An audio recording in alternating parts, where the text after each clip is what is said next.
afternoon. Here we are with day 4 of week 2 in our series, I Need to Change. If you missed yesterday, we talked about King Uzziah's rise and fall in his royal reign at such an early age, all the being dependent on his fear and honoring of God and where he gave credit. He didn't necessarily attribute credit where credit was due, and that ultimately led to his demise. So here we are today, jumping in Hebrews chapter 4, verses 14 and 16. Here we go. Therefore, since we have a great high priest who has gone through the heavens, Jesus, the Son of God, let us hold firmly to the faith that we profess. Verse 15, for we do not have a high priest who is unable to sympathize with our weaknesses, but we have one who has been tempted in every way, just as we are, yet who is without sin. Let us then approach the throne of grace with confidence so that we may receive mercy and find grace to help us in our time of need. Footnote over here says that Jesus faced trials common to the human experience. He dealt with the fundamental issues of life. Jesus felt what it was like to be human and was challenged by the same type of temptations that we all face. So not every individual temptation, but he did take on the sin weight of the world. So here we are in Mark 5, the woman who had been suffering from bleeding and the corresponding social stigma approached Jesus from a position of shame. Yesterday we talked about how she came up behind Jesus just to touch the hem of his garment. She was ashamed of her character and ashamed of her problems in her life.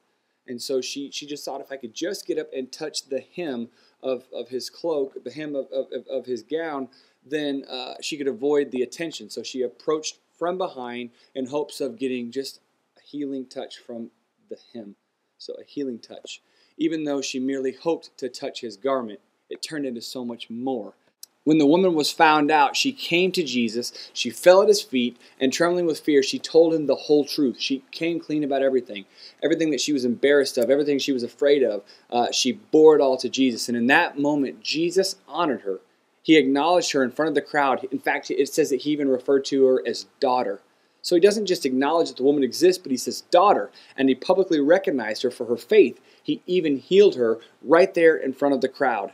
Her illness, her social situation, her entire life was changed by Jesus.